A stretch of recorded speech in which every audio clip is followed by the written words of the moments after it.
Assalamu alaikum jama'a, ina makowa fatan alkhairi.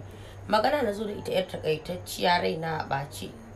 Ke mai zol, kina yin abu, ke wai baki da hankali ne, baki san me kike yi ba?